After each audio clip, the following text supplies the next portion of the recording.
In the quiet village of Oguoka, life moved with the rhythm of the seasons. Nestled among the golden hills of corn, it was a place of peace and simplicity. But even in this haven, there lay shadows, secrets whispered by the wind and fears buried deep in the hearts of the villagers. Beyond the fields, hidden in the embrace of mist and darkness, loomed the forest of no return. As the sun set and the fire crackled, the village elder, Nana, spoke of the forest, a place of eternal mystery. His voice carried the weight of generations, warning all who dared to listen. The forest, they said, was alive. It watched, it listened, and it devoured. At its heart dwelled Ojiugo, the shape-shifting guardian who wore beauty as a mask and lured the unwary to their doom. Ahana and Ukachi were the perfect pair, bound by a friendship as unshakable as the hills of corn surrounding their village of Oguoka. Ahana, bold and mischievous, thrived on adventure, whether it was climbing the tallest trees, racing through the golden maize fields, or crafting slingshots from bamboo.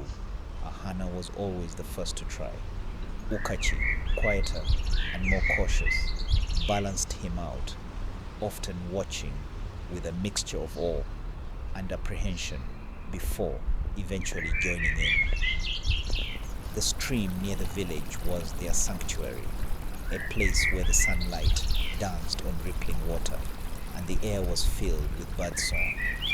They would spend hours skipping stones, chasing dragonflies, or simply lying on the warm rocks, dreaming up grand adventures. It was at this stream that their bond solidified, a friendship built on shared laughter and whispered secrets. One moonlit night, long after the village had settled into its rhythmic hum of crickets and distant animal calls, Ahana lay wide awake. Nana's tale of the evil forest played over and over in her mind. The description of the mist-shrouded trees, the whispers of spirits, and the presence of Ojugo, the shapeshifter, ignited a fire in his heart. For Ahana, the story wasn't a warning, it was a call to action. Ahana quietly slipped out of his family's hut, the cool night air brushing against his face. The village was asleep, its pathways bathed in the silver glow of the moon. He made his way to Ukachi's hut, his excitement bubbling over. Tapping softly on the door, he whispered, "Ukachi, Ukachi, wake up!" After a few moments, Ukachi appeared, rubbing his eyes and frowning. "Ahana, what are you doing here? It's the middle of the night." "I can't stop thinking about the forest," Ahana said, his voice barely containing his enthusiasm. "What if the stories aren't true? What if there's treasure or something amazing in there? Ukachi, we have to find out." Ukachi shook his head, his cautious nature kicking in immediately. "Are you mad? Did you hear Nana's story? People don't come back from that place." Ahana leaned in, his voice urgent. "But what if they're wrong? We don't have to go far, just to the edge. No one will know, and we can be back before morning." Ukachi hesitated, glancing back toward his sleeping family. His heart raced as fear battled with the bond of friendship. He knew Ahana too well. Once his mind was set on something, there was no changing it. "This is a terrible idea," Ukachi whispered. "But if you're going, I'm not letting you go alone." Ahana grinned, patting Ukachi's shoulder. "That's why you're my best friend." Though Ukachi was nervous, he couldn't deny the pull of their shared curiosity. Together, they crept through the quiet village, their shadows stretching long under the moonlight. They avoided the main pathways, sticking to the edges where the maize fields provided cover. The cool earth beneath their feet and the distant rustle of the wind made their journey feel like the beginning of something monumental. As they approached the edge of the village, the outline of the forest loomed in the distance, dark and impenetrable. The trees seemed to reach upward like skeletal hands, their presence both inviting and forbidding. Ahana paused, his gaze fixed on the forest. "For you, this is about adventure," Ukachi said softly, breaking the silence. "For me, this is about making sure you don't do something stupid." Ahana smirked, but there was gratitude in his eyes. "I promise, Ukachi, we'll be fine. Just the edge, nothing more." Ukachi sighed, shaking his head. "If we die, I'll haunt you."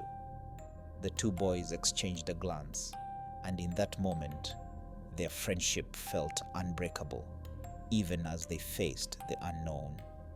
They stood at the threshold of the forest, the cool breeze carrying with it a faint whisper, as though the forest itself was waiting for them. Curiosity burned than fear for Ahana, but even Ukachi couldn't deny the pull of the mysteries that lay ahead.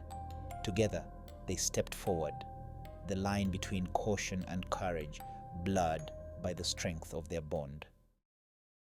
This is African Tales from the Crypt. If you are enjoying this story, don't forget to subscribe for more spine-chilling African horror tales. It was the dead of night, the moonlight casting long shadows across the fields. The boys moved cautiously, their breath visible in the cool air. But as they approached the forest, the atmosphere shifted. The air grew heavy, and the songs of nocturnal creatures faded, replaced by an unsettling silence. The forest of no return stood like a living wall, its twisted trees clawing at the sky. Step by step, the boys ventured deeper. The pale moonlight swallowed by shadows.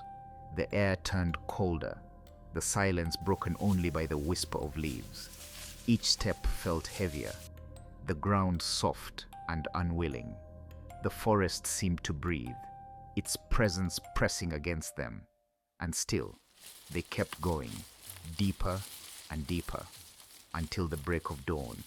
By then, the world of moonlit fields felt like a distant dream, replaced by the ominous pulse of the forest that seemed to stretch forever. In a clearing, she appeared, a woman of unearthly beauty, her hair flowing like water, her eyes glowing with an unnatural light. She smiled, but her smile carried no warmth. "What brings you here? Children of Ugwu-Oka." Her voice sang like a lullaby, but beneath it lay something sharp, something hungry. And then her beauty cracked, her limbs stretched, her face twisted, and her eyes burned with the fire of a predator. She was no longer a woman. She was the guardian of the forest, and she was hungry. "Run!" The forest roared to life as the boys fled. Roots rose to trip them, branches reached like claws, and the ground seemed to shift beneath their feet. Her fiery eyes. Ukachi fell, the creature upon him. Claws hovered, ready to strike. With a desperate cry, Ahana hurled a rock, striking the creature's face. For a moment, the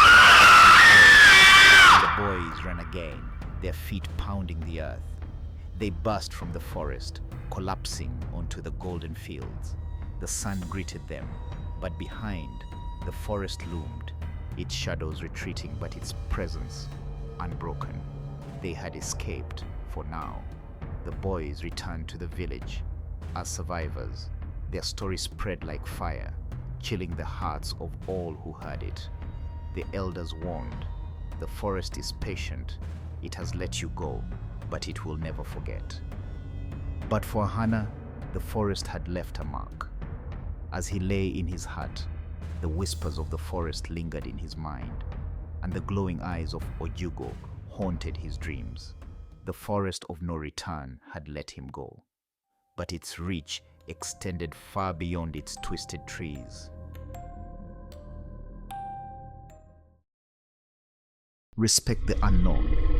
for not all who enter its shadows return unchanged. Some mysteries are best left undisturbed. This has been African Tales from the Crypt. Until next time, sleep well.